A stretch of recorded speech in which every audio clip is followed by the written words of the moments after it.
Assalamualaikum warahmatullahi wabarakatuh. Perkenalkan, nama saya Ananda Anissa Amalia, NIM 220106440009 dari kelas PGSD 2022A. Izin menjawab sekaligus mempresentasikan jawaban ulangan tengah semester dari mata kuliah Konsep Dasar PPKN SD yang diampu oleh Bapak Dosen Bapak Hendrik Pandu Paksi, SPD, MPD. 1. Sesungguhnya Tuhan itu Esa, satu atau tunggal. Namun tiap-tiap agama atau kepercayaan mempunyai Tuhannya sendiri-sendiri. Jika ini dikumpulkan, maka akan kita dapatkan jumlah Tuhan sama atau lebih banyak daripada jumlah agama atau kepercayaan. Bagaimana Anda menjelaskan konsep Esa itu di tengah-tengah banyaknya agama atau kepercayaan yang berkembang di Indonesia? Menurut pendapat saya, cara saya menjelaskan dan memahami konsep Esa tersebut adalah sebagaimana kita tahu, jika seseorang manusia sudah menganut suatu kepercayaan, maka kemungkinan besar kepercayaan yang dianut oleh orang lain yang berbeda dengan kepercayaan yang kita anut akan sulit dan bahkan tidak diterima. Lalu, kita masukkan dalam konteks Tuhan.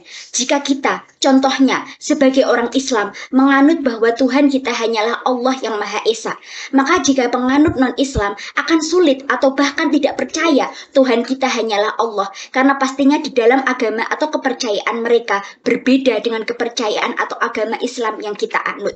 Maka saya tidak setuju terhadap statement di mana mengungkap jika tiap agama atau kepercayaan memiliki Tuhan dan bila itu dikumpulkan maka jumlah Tuhan akan banyak atau lebih dari agama, karena setiap manusia mempunyai hak untuk menganut satu kepercayaan atau satu Tuhan yang dinamakan konsep Esa itu sendiri.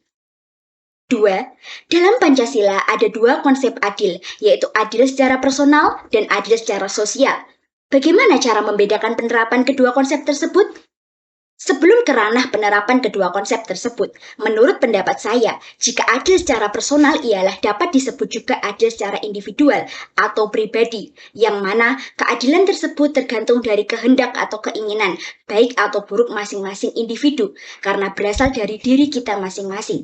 Sedangkan adil secara sosial ialah suatu keadaan di mana tiap warga negara atau seseorang individu mendapatkan haknya secara adil, tidak dibeda-bedakan, sehingga nantinya terciptalah kesejahteraan bagi masing-masing individu atau tiap warga negara tersebut. Masuk ke ranah penerapan. Jika penerapan adil secara personal, ialah karena ini tergantung individu masing-masing. Misalnya adalah adil dalam memanage waktu, antara waktu untuk pendidikan, keluarga, teman, hobi, dan lain sebagainya. Sedangkan penerapan adil secara sosial adalah misalnya berteman baik kepada siapapun dengan tidak memandang perbedaan. Selalu berlaku adil kepada siapapun, baik yang lebih tua, sesama, maupun lebih muda. Saling menghormati dan menghargai hak pendapat orang lain, dan saling membantu terhadap sesama tanpa memandang perbedaan pula. 3. Jika diberikan pilihan bertengkar atau bersatu, hampir semua orang menginginkan bersatu. Namun dalam kehidupan selalu saja ada hal yang dapat menyebabkan perpecahan. Berikan 3 alasan mengapa kita harus bersatu dan menghindari perpecahan. Karena jika dengan bersatu atau persatuan, 1. Menjamin adanya rasa keamanan dan ketentraman antar sesama dalam melakukan berbagai hal aktivitas sehari-hari. 2. Agar ukhuwah atau tali persaudaraan kita sesama manusia tidak terputus. Dan yang ketiga atau yang terakhir, agar toleransi dan tenggang rasa dalam menghadapi perbedaan juga rasa kerukunan dapat kita tanamkan kepada lingkungan masyarakat sekitar kita. 4. Pancasila, sila keempat, menuntun kita untuk mengambil jalan musyawarah mufakat atau melalui perwakilan dalam pengambilan keputusan saat ada permasalahan. Namun dalam kasus pemilu di Indonesia, semua dilakukan melalui mekanisme pemungutan suara secara voting. Mengapa demikian? Menurut pendapat saya, pemilu di Indonesia mengapa melalui voting tidak musyawarah mufakat? Karena yang kita ketahui, negara Indonesia sangatlah luas dari Sabang sampai Merauke. Sangatlah tidak mungkin jika semua warga mengikuti musyawarah mufakat. Dan jika hanya perwakilan saja, maka tidak ada hak yang terpenuhi sebagai rakyat untuk mengaspirasikan hak pendapat suara kita sebagai warga negara. Dan juga syarat voting, yaitu karena sempitnya waktu sementara keputusan harus segera diambil. Benar adanya, karena jika suatu negara lama nantinya tidak memiliki kepala negara dan pemerintahan, maka negara tidak bisa berjalan dengan sebaiknya. Dan juga syarat voting, yaitu pesertanya banyak. Seperti yang dikemukakan pendapat saya tadi, warga negara Indonesia sangatlah banyak. Karena itu, yang memungkinkan untuk pemilu di Indonesia dilakukan ya dengan pemungutan suara melalui voting. 5. Penerapan nilai-nilai Pancasila bukan hanya untuk penjabat saja, namun semua warga negara Indonesia berhak dan wajib menerapkan nilai-nilai Pancasila, termasuk pula di sekolah dasar. Berikan 3 contoh dan jelaskan aktivitas pembelajaran di sekolah dasar yang mengandung nilai-nilai Pancasila. 3 contoh aktivitas pembelajaran di sekolah dasar yang mengandung nilai-nilai Pancasila diantaranya yaitu 1. Berdoa menurut agama atau kepercayaan masing-masing. Sebelum dimulainya aktivitas pembelajaran di sekolah, baik di dalam kelas maupun luar kelas. Aktivitas pembelajaran penanaman karakter di sekolah dasar ini mengandung penerapan nilai Pancasila sila ke-1.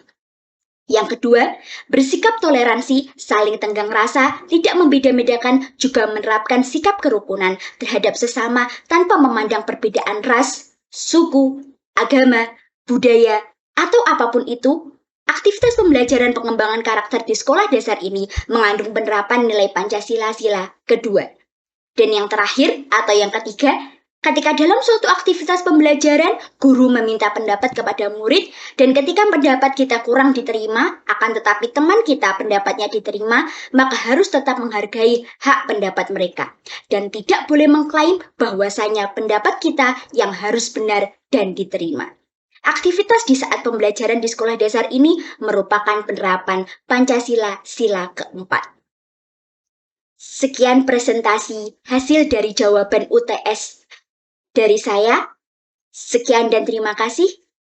Saya mohon maaf apabila ada kesalahan atau pendapat saya yang belum bisa diterima. Sekian, wassalamualaikum warahmatullahi wabarakatuh.